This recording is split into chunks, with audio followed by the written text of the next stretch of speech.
This man represents hatred! You're boring as hell!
Seats of the people who are actually going to have a fucking conversation. I mean, is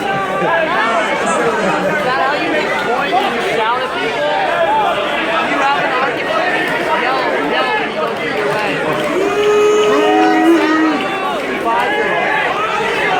You're going down or shout at people who want to do, right? Anybody else who wants to get something out of this? Stop running, you! Stop running! Get the fuck out of here! Check your fucking privilege! Get the fuck out of here! Let's go now. We've reached the... I've never seen it like this in my life.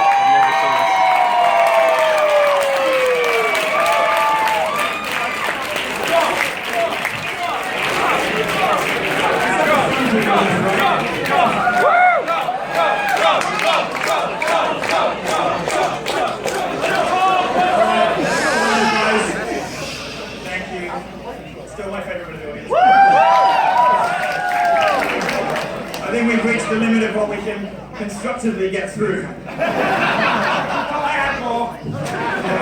going to move on to questions. I'm going to ask you, the questions are the fun bits, whatever way it comes to. So let's skip ahead. We're going to go to questions. I'm going to ask you, anybody can ask anything. Ask me whatever you want. I know that a lot of you have read and listened to a lot of my stuff, so you'll have questions about that. I'm happy. Physical removal, dude! Long-term hope, get the fuck out, dude!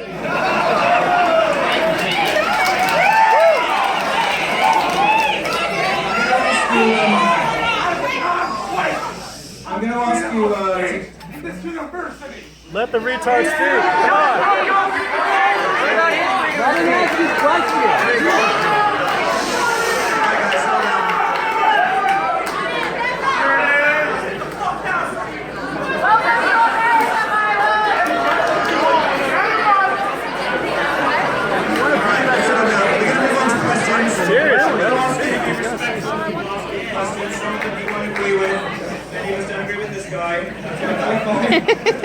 Perfectly fine. We are here to interrogate new ideas after all, so we ought to, unlike the left, try to at least engage the other side of the argument.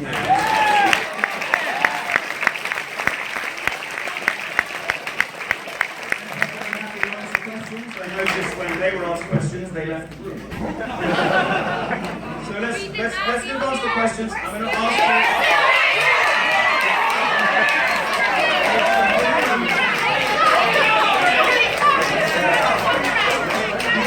You just scream at people who disagree with you, right? That's how you handle it. Respectfully ask questions.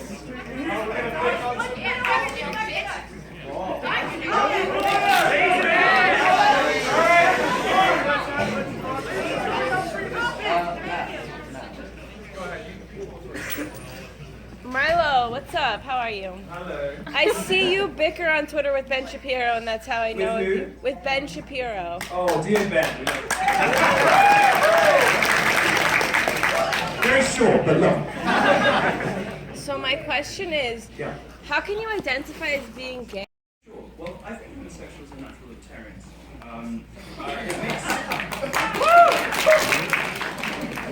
It doesn't make very much sense for gay people to be subsidizing pregnancies if they take a self-interested approach to taxation, for instance. We know that men pay way more into the system, pay far more in taxation. Women take far more out. They die later, they have babies, they get sick more. As a gay man, why should I subsidize pregnancies? I don't care.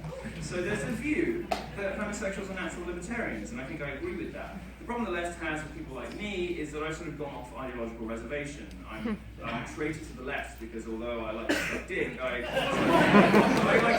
I don't believe in a massive state that sucks all of our taxes out and doesn't give us any control over where our money goes.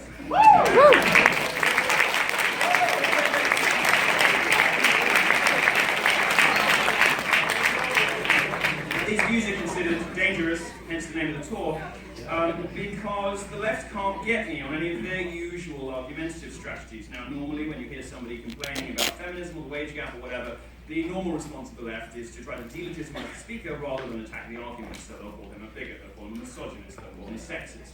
They can't really get away with that with me. Simply because I don't really care about them one way or the other. I don't want to fuck you fat or thin, ladies. So I don't care too much about that kind of stuff, and actually I think it makes perfect sense in an age when gays rightly have many of the same, most, if not all, of the same rights and entitlements as everybody else, for them to continue to vote for progressive parties that do not act in their interests. Now for me, the essence of gay culture, the essence of the best thing about being gay is the ability to be dissident, to be naughty, to be mischievous, to push the boundaries of what can be thought and said. That's the essence of drag culture. It's the essence of many of the dissident gay thinkers of the past, William S. Burroughs, Quentin Crisp. I like to think of myself as being in a similar tradition. The people, these sort of dissident gay thinkers are given license to think outside the box because they're not constrained by the traditional structures like marriage, which is why I think gay marriage is a bit of a shame. Gay people are where Mother Nature experiments, where she plays around and sees what's possible, which is why gays are so overrepresented in artists, philosophers, politicians, many of the sort of leading elites of the world. Gay people are very overrepresented in those groups. We have higher IQ than the rest of you, on average, as well, which doesn't hurt. So I don't see anything particularly contradictory about being conservative and gay. I think it's probably more accurate to say I'm libertarian and gay, and I think that simply makes perfect sense. Yeah, that's about it. Thank you.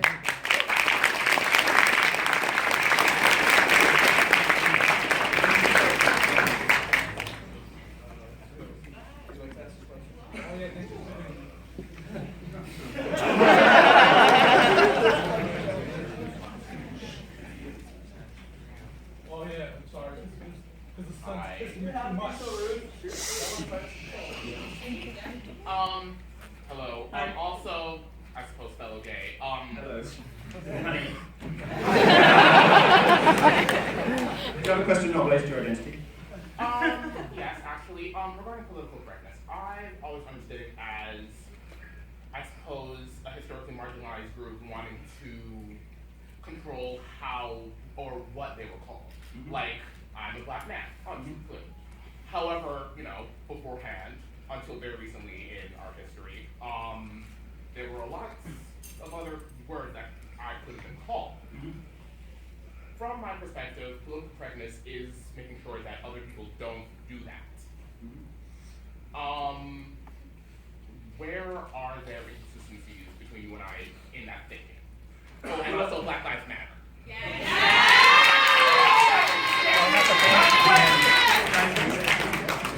So I think the differences between, there are three related terms here that I don't think have very much to do with one another. There's courtesy, there's racism, and there's political correctness. Now, courtesy describes a set of codes that we all use to navigate the world successfully and to communicate with one another. The reality is that we're all a little bit sexist and we're all a little bit racist. Everybody is to a larger and lesser extent. Now, the left believes that you can. The left believes that you can stamp that out by policing language. They think that if you change the words you use for things, that you can change reality. Well, you can't. You can't make people unracist by banning the N-word. You can't stop people being homophobic by banning school children from using the word gay in the playground. That's not how it works. So the purpose of a civilized society is for all of us to enable all of us to live together in harmony, to communicate with one another, and to successfully build businesses and have interpersonal relationships with one another, despite our limitations and our bigotries, and not to try to stamp them out. Now, that's what we call courtesy or etiquette and politeness. Racism is something different. The N-word is racism. That doesn't really fall into that bucket. This is presumably the main word that you were referring to. Political correctness is something a bit different. Courtesy and consideration, politeness, etiquette, we use to navigate the world so as not to run up against other people unnecessarily. We use it as social lubricant. But political correctness is a bit different. Political correctness seeks to reduce the scope of acceptable thought and language in order to guide discussion in a particular ideological direction. So when, for example, feminists want to ban particular words, or political correctness takes on its other weird manifestation, enables you to say what are effectively bigoted and racist things about particular groups, like the straight white man of mythology, who, according to all the data, is doing really badly, according to the media and liberal groups on campus, is ruling the world. The patriarchy is not doing a very good job. That's the case. Because young white boys are being thrown on Ritalin and Adderall when they're in school, at college. They're subject to consent classes that tell them they're all potential rapists. When they get into the workplace, they're 2-to-1 discrimination against in STEM fields. Women will get jobs just for being women. If there is a patriarchy, it's not doing a very good job. And political correctness seeks to hide these things from us. It's a kind of elaborate form of lying, which uses language in order to close off certain avenues of debate. Now, no one's going to argue with you, sir, that nobody should be using the N-word, but there are all sorts of other things that go on that are designed to limit the acceptable bounds of speech and thought. And that's, for example, the trigger warning and safe space culture. That is political correctness in action. That's very different from what you described. So that would be, I think, where we differ if we differ.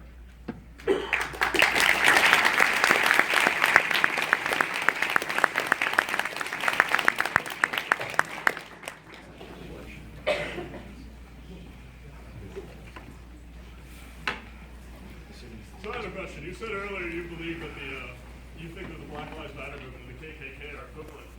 I have some trouble believing that their stated agendas are very different. The KKK seeks to control, terrorize, and harm people who are not white, whereas the Black Lives Matter movement seems to be interested in protesting what they see as inequalities in the system. Well, the Black Lives Matter movement certainly is relaxed about terrorizing people.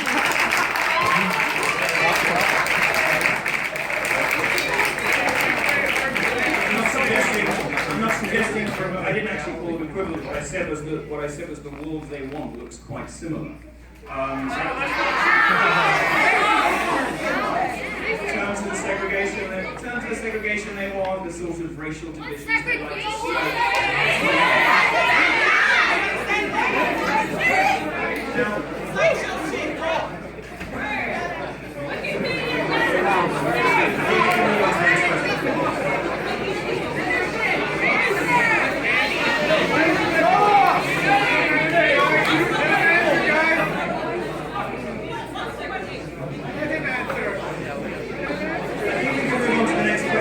Except to say one thing about Black Lives Matter, and that is that it is possible. I'll say one more thing about Black Lives Matter. Quiet! Quiet!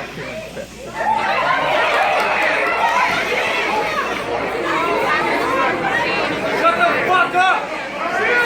Shut the fuck up!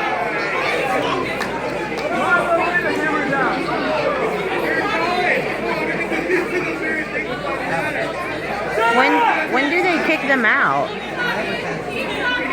mean, as long as they're civil and they're not violent, I'd like them to be here, honestly. You're taking time away from questions, which is rude. I don't care what you believe in, but you're being rude, so stop it. Yeah.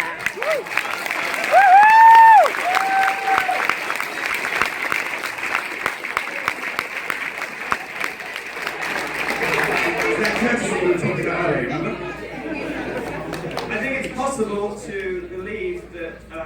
do that black people have some valid grievances in this country, that the legacy of slavery is still with us, that black people deserve some restitution, they still are owed something.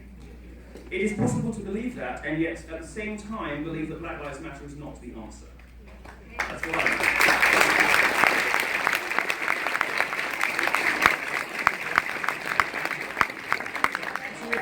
To equate, as Black Lives Matter so often does, anybody who disagrees with their particular methods. So what's the answer?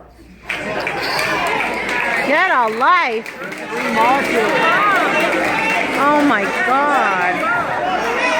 How old is that guy? Well, for a start, black communities should stop voting Democrats into local government.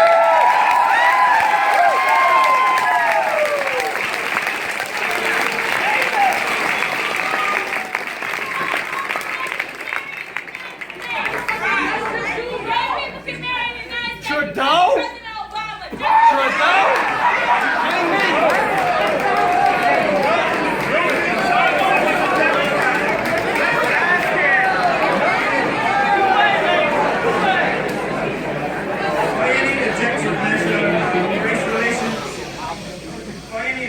Measure, race relations compared to when Obama came into office are a disaster. Yeah. Obama has done nothing.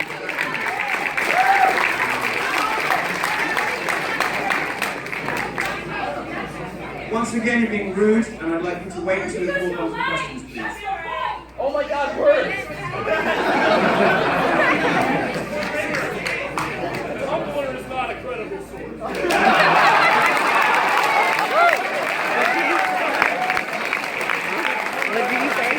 Tumblr is not a credible source. These people's social media site where most of these people spend. Here's the thing about the American university system that the Black Lives Matter movement hasn't understood yet. And it is that if you go to somebody with an open mind, intellectual humility, and you ask them to have a discussion with you, you present your version of the argument, you present the facts, and you ask them for a calm, mature discussion, the chances are they'll listen.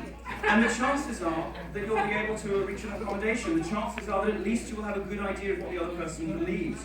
Black Lives Matter converts to simply shout until the other person goes away. I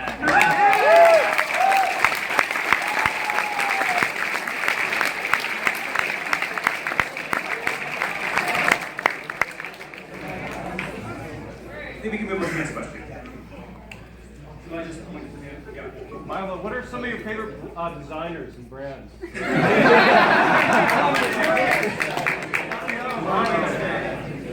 I'm in New and Lingwood today, which is a very fine British tailor on Jermyn Street.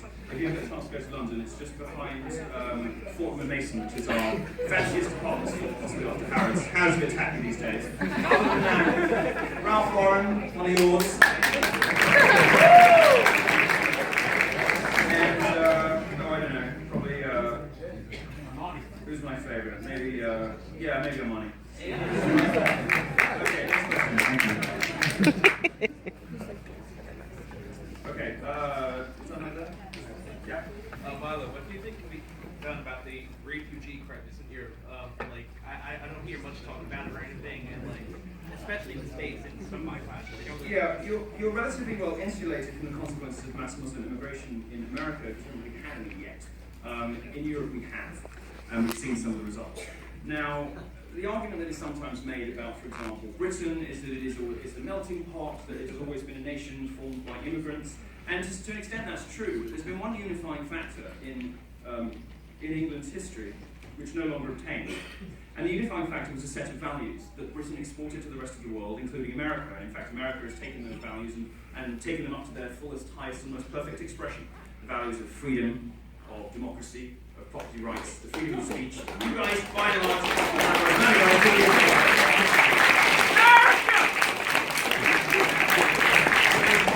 it makes me sad to see America slide into European-style healthcare and European-style language policing on this government.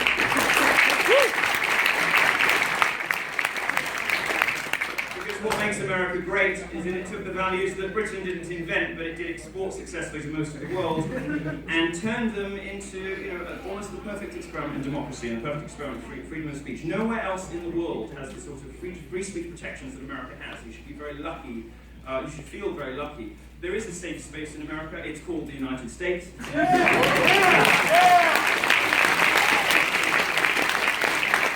what enables you guys to be rude. It's what enables you guys to be awesome. It's what enables all of you to say what you feel, how you like. And that safe space, which we call America, is the best distillation of those values. Now, the problem is that those values are under threat in Europe, and the threat that they're coming under is from radical Islam. Politicians have lied for generations, and the media has lied for generations to voters about what exactly mass Muslim immigration would mean. I wrote a column saying, as a gay man, I'm relatively terrified of it, because I've seen what happens in Germany, seen what happens in Sweden. In Sweden, government officials said that gay people were being unnecessarily provocative for having their gay pride march go through a predominantly Muslim area. Extraordinary. Well, actually, that's the point of gay pride. It's to stick two fingers up at reactionary, bigoted, backward cultures.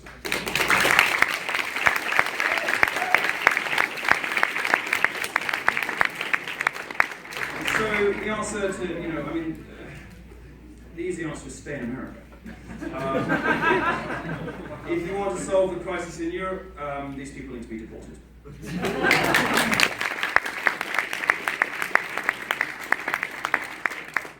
Next question, please. I'll put this next up. Ask this one. Okay. So, like, for the radical feminists, the feminists, before they got the narrative, they actually had some things going wrong with them, and then when they actually did get the narrative and they got into government and did all the things, they won, and now they had to go quit their job and actually get a actual paying job or marry a rich person, right? So then, what's the question, sir? That's what I heard. Anyway, so the men's rights movement is going to do the same thing. It's going to do the feminist thing, going to get in government, passing laws, getting the narrative. Are we going to see the same thing happening with men's rights, sort of like these radical masculinist kind of people coming around? Yeah, I'll talk to you a little bit about men's rights. I'm not a men's rights activist. The reason that I occasionally write things they like is because by and large they're right. They are right in many cases about the way that society is being re-architected to be quite hostile toward men.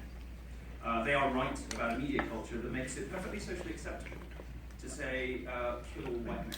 It makes it perfectly socially acceptable to say the most appalling, bigoted, nasty, spiteful, vicious things about men, and for the most part women, so we can take it, that if they were reversed the other way would be considered the most appalling sort of sexism.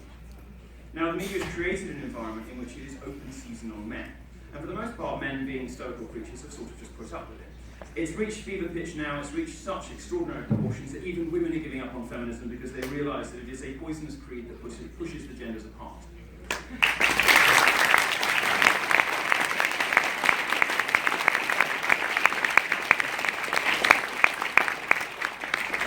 For instance, in America, in just 2 years, and this was reported by Vox, who would not have shared these statistics unless they really wanted to. In just 2 years, the number of American women identifying as feminists went from 28 to 18%. In the UK, it's even lower because we're far more sensible than you on these issues. The number of women who identify as feminists in the UK is a beautiful 7%. So yes, still good on that. What women recognise, I think, rightly, is that although the feminist movement of the first and to some extent the second wave was one of the great achievements of civilization, one of the best things we ever did, one of the greatest things that we have done that we can be proud of is giving women the vote, giving women equal access to our institutions, and treating them equal in the workplace. That is not something that most of the world can claim. And we should be proud of having done it. But, yeah, we should be proud of having done it.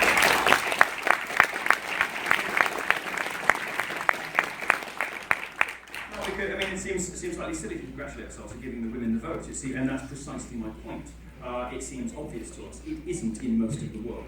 And just like free speech isn't obvious in most of the world, just like many other things that we take for granted aren't obvious in most of the world. The problem with modern intersectional feminism is it's become, as Christina Summers likes to say, a sort of female... Yes, she's one. Yes. By the way, I don't know how many of you travel regularly, but Christina and I are going to do a joint lecture on feminism in Minnesota. It's called Calm Down. So it's the 17th of February, so if you want to hear us more specific on those issues. The problem with modern intersectional feminism is, as she says, it's become a sort of female chauvinism. where almost a kind of female supremacy, where men are routinely vilified and ridiculed. The men's rights movement has correctly identified this phenomenon, and they're the men who don't just stoically put up with it, because they're the men that recognise this generates some problems. It generates some problems if you have a child who you can't see. It generates some problems if you divorce somebody and, for no apparent reason, lose half your shit. Sometimes these days are right. It creates some unfairnesses. Women cannot at once shriek at men for holding doors open for them, and at the same time demand the sort of courtesy and consideration that we have, for example, enshrined in our tax code, where they get to pay much, much less in and take much, much more out for no apparent good reason. So the men's rights movement, from my perspective as a gay guy, mostly right about things. Now, I don't particularly like the tenor of a lot of the conversations they have, but consider this. Men have been told for 30 years by feminists that women want to be treated just like men, that they're just the same, they're exactly the same, there's no difference, any difference between genders is socially constructed, women are just as tough and just as able as men. In many cases they are, but in many cases they're not as tough as men. And in many cases, women actually are sensitive creatures, and what feminists have done is sort of beat out chivalry from the public square, which I think is a shame. They've encouraged men to treat women not as precious objects to be worshipped, but rather as combatants in a culture war. I don't think that's healthy. And when feminists tell men, treat us just like you treat each other, well, that's what the men's rights movement does, because taunting is how men bond. If you ever been to a locker room, which I found, I mean, to a locker room here. If you've been to a locker room on a sports pitch or taken part in any kind of competitive sport, you will know that taunting is one of the ways men bond. Well, men can cope with it, women very often can't. I debated a professor on this on Sky News who admitted very readily that women do cry more often. Yo, shut up! We get it!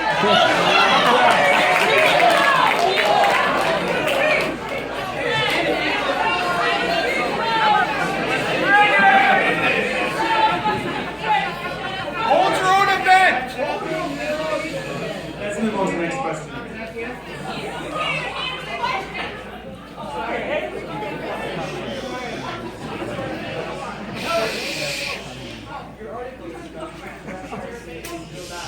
Yeah. They legitimize views that I've held for a long time. I know they're not your most popular work, but are you going to continue with that, and who's next? Because I have a series. Scientists who are actually really stupid. I started with Neil deGrasse Tyson, who was very stupid. Who was very stupid. I'm not sure where to go next with it. I think Michael Mann, who's the hockey stick curve guy, one of the most discredited memes in recent science, or possibly Stephen Hawking. I haven't decided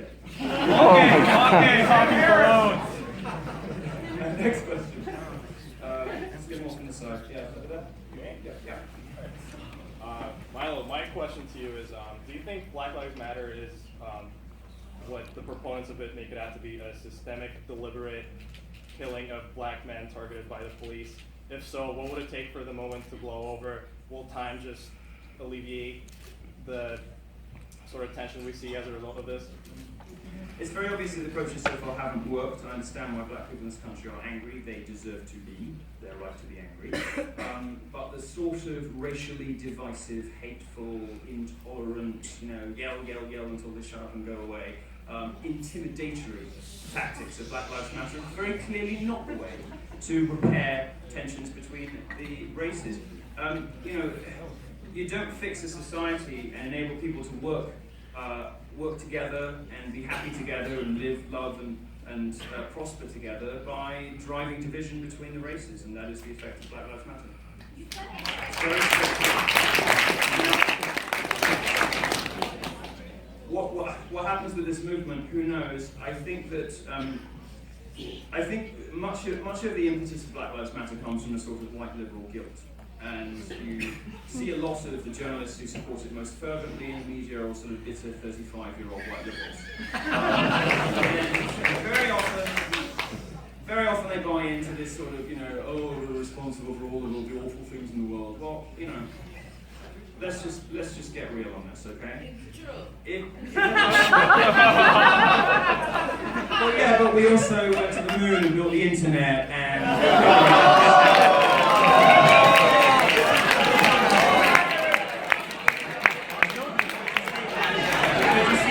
You see that kind of one-upmanship is precisely what Black Lives Matter is designed to create, and I don't believe that's the way to have a dialogue. I don't believe that's the way for us to heal.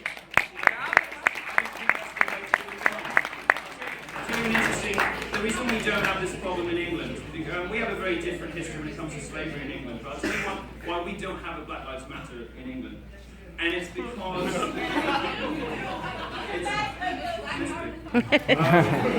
it's because the majority of black people who came into England originally, Afro-Caribbeans, came with the same set of values that many of the white locals had.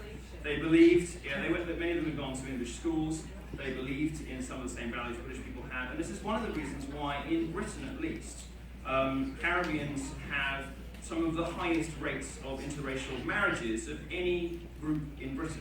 Because How did black they get people. to the Caribbean? Sorry? How did they get to the Caribbean? Gosh, are you gonna be mad forever? You're gonna live to be mad forever.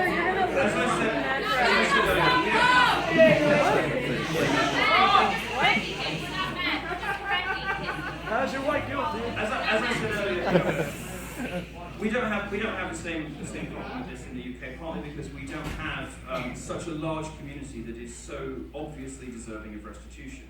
My suggestion is that black people should stop voting for Democrats. I said that earlier because that clearly hasn't worked. All the racial tensions, all of the overflowings have happened in Democrat-run cities, and they've happened because black people vote badly. They vote for Democrats.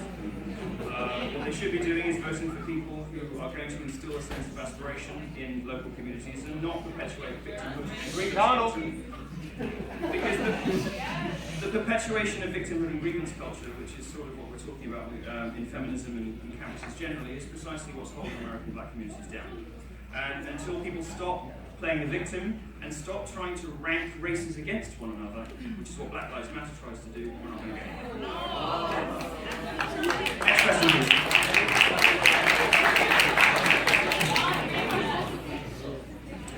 The only time I want to be up against a black man is after 11 p.m. The only time I want to be up against a black man is after 11 p.m. So how do you reconcile being a libertarian with what are universally considered to be fascist values of deporting entire ethnic groups or religious groups? That's a good question. I think that we often suspend many of our highest principles in times of, for example, in times of war. I think that the threat posed by radical Islam to the foundation of our culture, to everything that Western nations are, represents a threat so significant that we need to very carefully consider whether these people are allowed to join our societies. Now, very often you'll hear from people about the immigration debate, well, you know, the Constitution protects free speech and all this kind of stuff. The Constitution doesn't apply to non-citizens, nor do any of the other freedoms and protections that we have in this country and in the UK and any other European country. Those freedoms, those libertarian provisions, only apply to people who live here. Pay taxes. We don't, and well, yes, and pay taxes. Pay taxes, you should vote.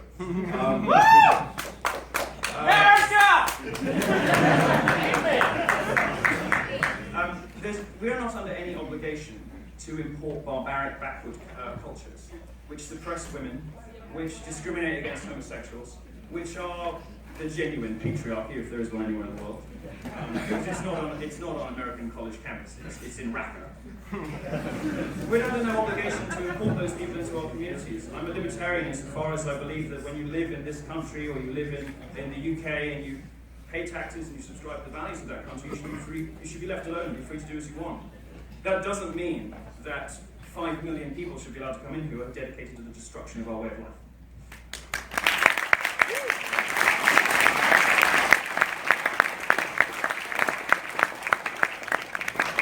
Next question.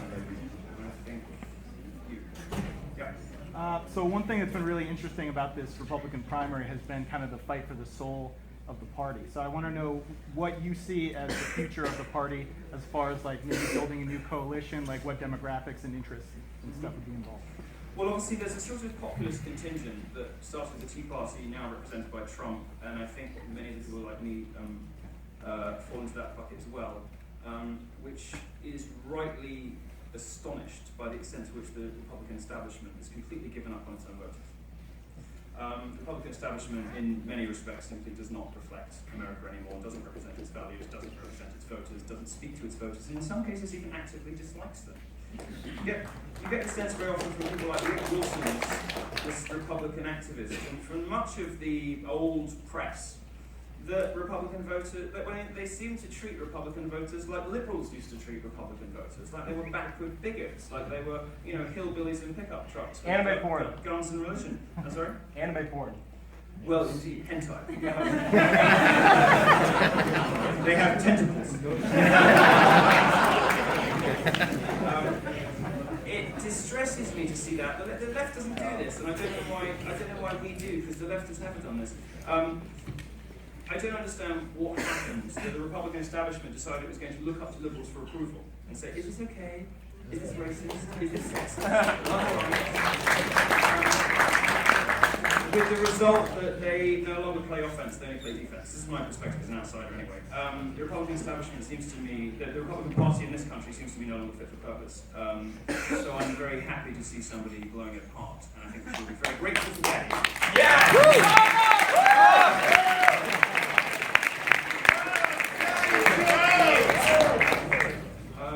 Next question. I'll come up the back end of it. With the new changes that they're proposing for Twitter, coming back to the free speech, where do you see that going? Because it seems like they're headed in dangerous direction. Yes, I was greatly humiliated recently by Sweet Milo! I was greatly humiliated recently by having my verified badge on Twitter taken away. And it happened because I made one too many jokes about feminism, I think. And perhaps also because I pretended to be social justice editor at BuzzFeed.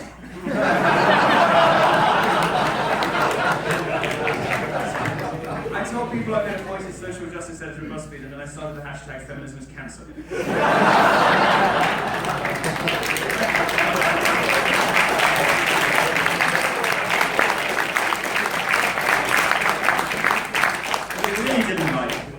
Started a poll and it said, would you rather your child had A, feminism, or B, cancer, and cancer won.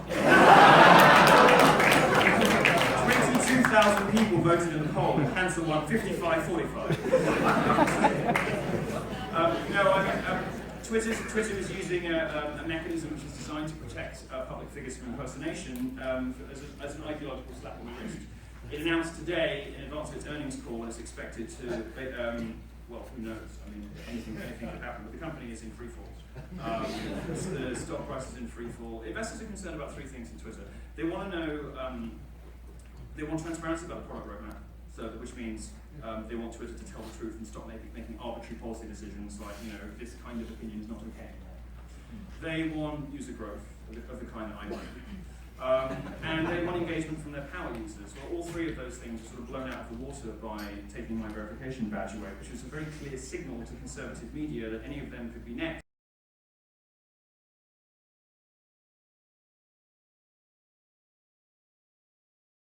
On Twitter. And you can see very clearly from the people they have appointed to their trust and safety policy committee today exactly what Twitter's priorities are. They include far-left intersectional feminists, all manner of progressive organizations designed to shut down speech, not to open it up. Jack Dorsey has no idea what free speech means, and he doesn't know who the bad guys are. So Twitter is dying, and it's dying because progressive politics are bad business. It's dying because it doesn't reflect the way people actually have conversations. It punishes people for jokes, punishes people for wrong think, punishes people for being conservative. And as a result, the platform is dying, and the people who like it the most, the people who, the feminists and the activists who think Twitter is their playground are going to be very lonely in 2 years when the rest of us are gone. So let's start making your preparations now, because it's not going to have the same influence it does today in 2 years, if it's even around. But most likely, now the share price is dipped, I'm getting a bit off. place here, but now the share prices, if you really care about this, because I'm a technology editor, so I know a little bit about this. Now the share prices dip below 15, it's likely that there'll be some kind of fire sale, so Microsoft might own it next year. Next question. Up the back, maybe. Me? Yeah. Okay. I'm just guessing, but I'll say yes.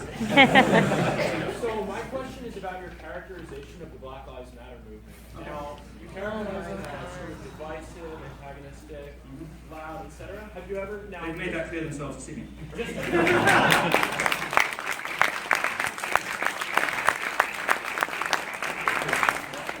questions so we're on the same page. Have you ever heard of the Harvard implicit biases test? No. Okay, so what they do essentially is you can go on their website and you can take a test which shows what you associate with people of different creeds, colors, genders, etc. And they've been doing this for years, scientifically controlled study, very reliable, and it turns out that nearly everyone thinks black people, just by virtue of being black, are loud, divisive, antagonistic, etc.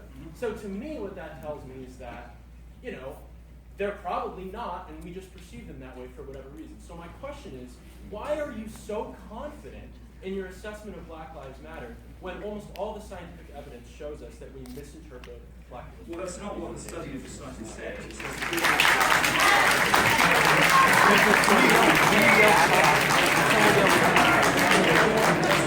that's not what the study of the study says. What it says is people perceive certain characteristics in black people. Well, they might be right about that. Next question.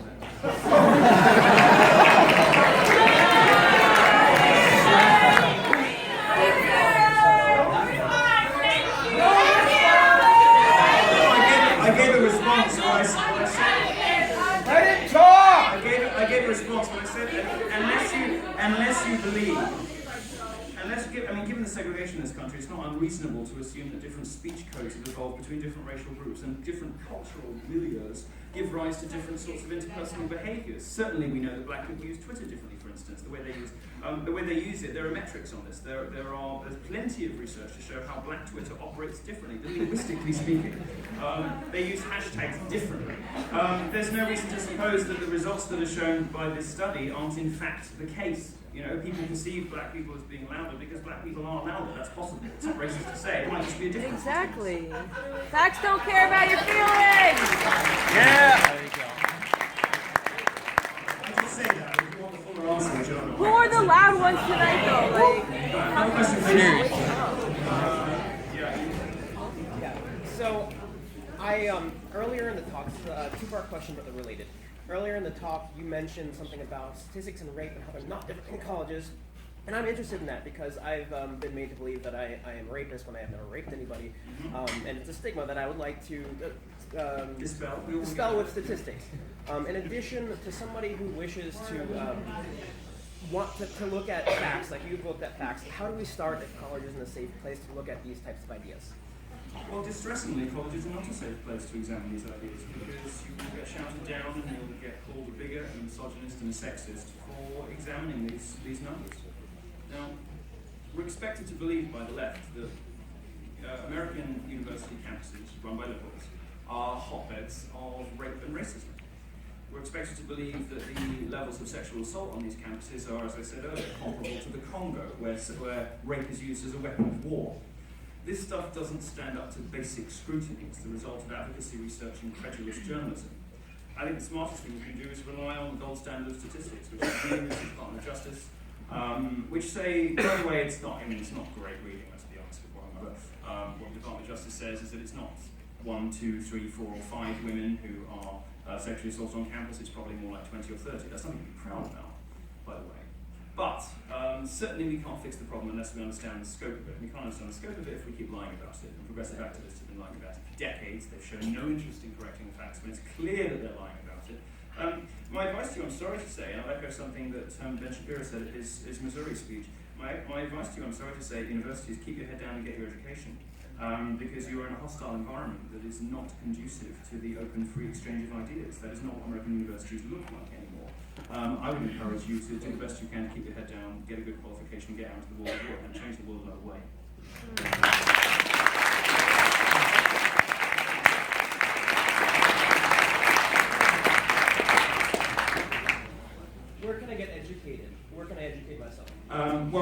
stuff, I think you should read Christina Hoff Summers. She doesn't just do great YouTube videos, she also does great books. Come to our talk in Minnesota. There are other people as well. I forget her name, but she wrote Men on Strike. She's a doctor. Ellen Smith. Huh? Ellen Smith, I believe. Yeah, maybe. She's married to Insta pundit Glenn Reynolds from Texas. She wrote a great book, Men on Strike. The statistics are out there. It's just that progressives in the media don't want to run them. Camille Collier. Well, Camille Collier is a goddess, but she, you know, she's right about everything. She doesn't have. I mean, she's less active these days, so she's not particularly. She will speak in general terms, in cultural terms, about some of the problems with modern feminism, the attitudinal difficulties that she finds that modern feminism has. She doesn't necessarily get into statistics as much these days. And I think her current research is to do with something potentially with Aboriginal art or whatever, because she's a very prolific academic, so she's not really focused on feminism at the moment. Next question. I'm happy to carry on if you guys would like. So.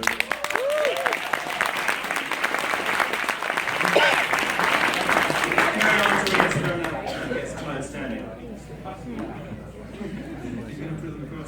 Babe, can you record for a little bit? My hand's going. Yeah. Milo, you're awesome, first and foremost. All of the narrative about you being a hate monger and full of hate, why is that the narrative that the people who dislike you and your ideas take? Well, it's very straightforward, yeah. Thanks for the question. What the left typically does when you present inconvenient arguments is it seeks to delegitimize the speaker in a variety of ways. It will call them a bigot, a sexist, a homophobe, a misogynist, or whatever. Because what it's trying to do is sort of isolate that speaker and make them socially untouchable. So if you go to one of their talks, there's something wrong with you. You know, if it gets discovered that you're a reader of certain people's columns, you may come in for social sin. This is how the left operates. It doesn't like to interrogate arguments, it prefers to interrogate people. So feminism wants to interrogate gender, Black Lives Matter wants to interrogate skin colour, neither of them are very good at debate, neither of them are very good at facts. So instead of... Proving him right. You know what a debate is? I was about to make a point about shouting down, but I don't need to.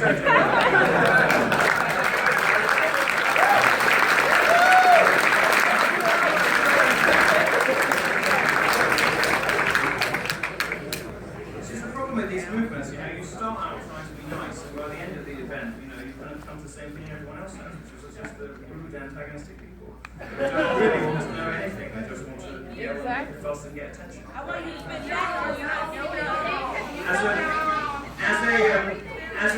As a professional attention seeker, I'll give you some advice. Sometimes it helps to listen first, so you can respond with intelligence.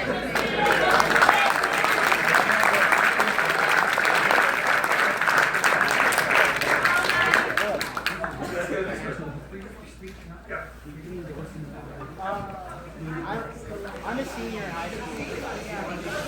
Shut up! Let him talk! Shut up! Let him talk!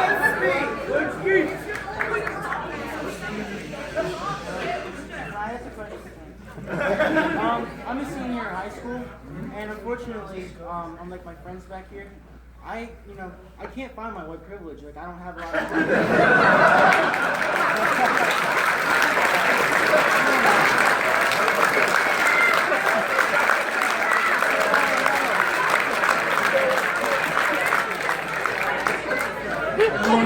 It seems to have gone AWOL for an entire generation.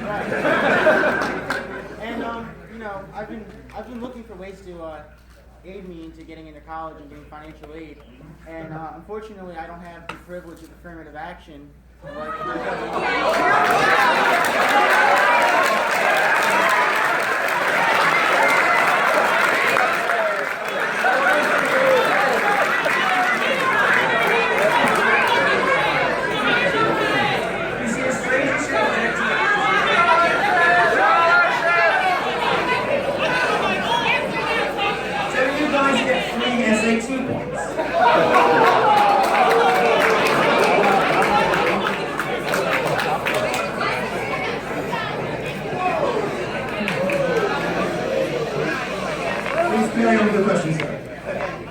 Or my other option is I could pull a Sean King and claim I'm transracial and. I too have always believed I ought to have been all that. we may not be able to go the same way as.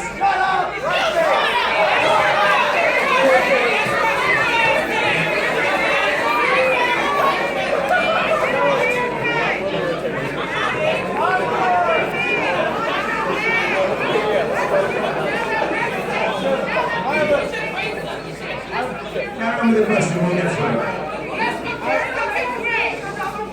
Let him speak. Let him speak. George Soros. Soros. You know what? Hey,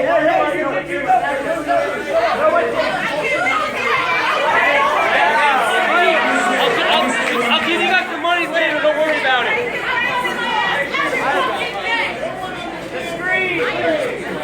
Most speakers, I'll just say this, most speakers would have had you removed by now. I'm very happy for you to stay. You've got to be polite. If you don't want to be here and you don't want to listen, leave. If you want to be here, be polite.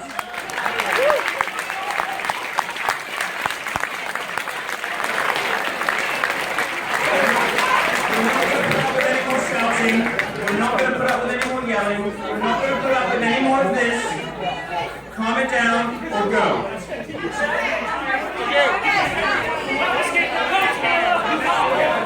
Let's go.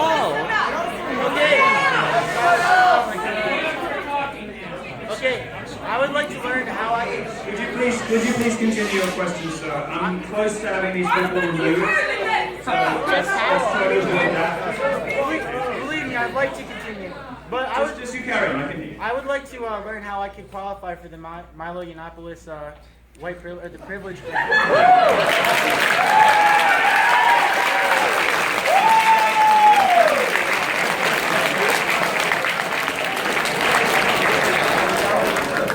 I think you have.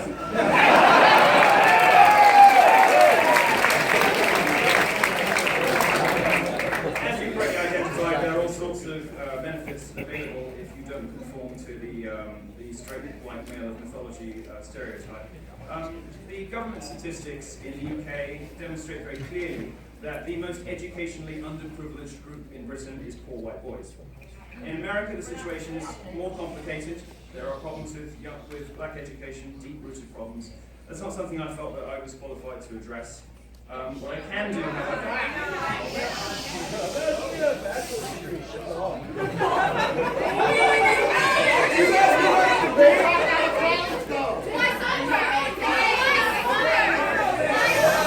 George Soros. Soros. How does it feel to be funded by an old white man?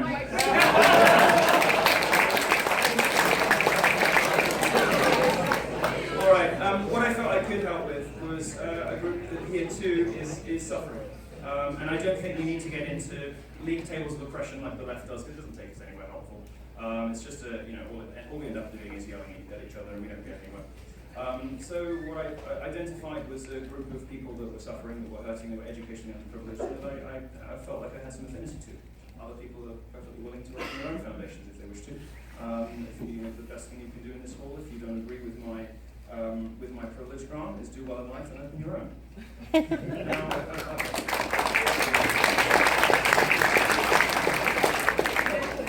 Certainly, if you're a woman in the audience, you are a white, Western, middle-class woman, you're the most privileged group in the history of civilization.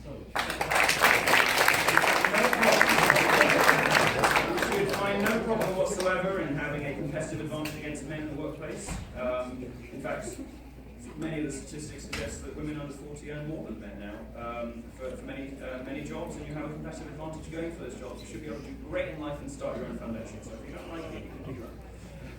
The privilege grant is a small thing. Now, for poor families, very often the difference between going to college and not going to college isn't $50,000. There are some loans available. Most schools don't ask for that kind of money up front. Very often the difference can be $5,000 or $10,000. And people will try to assemble that from various scholarships, loans. Some are ability tested, some are means tested. I've established a scholarship fund that I think will help some people who need it. We have some wealthy donors who lead the same way. We'll open applications later this year, and we will disperse scholarships for the next academic year, 16-17. It's $2,500. We're going to give 50 of the way in the first year, 100 in the second, and 200 in the third. So if you have, if you are looking to apply to college in the next 3 years, then you will be eligible. So look out for details, and we'll be happy to give you our money.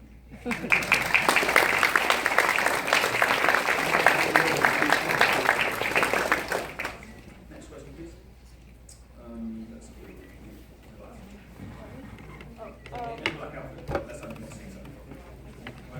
Okay. Yeah. Yes, Okay. yes, First, your hairline looks fantastic tonight. You're welcome. As a white middle class woman, I had to comment. Vietnam up here.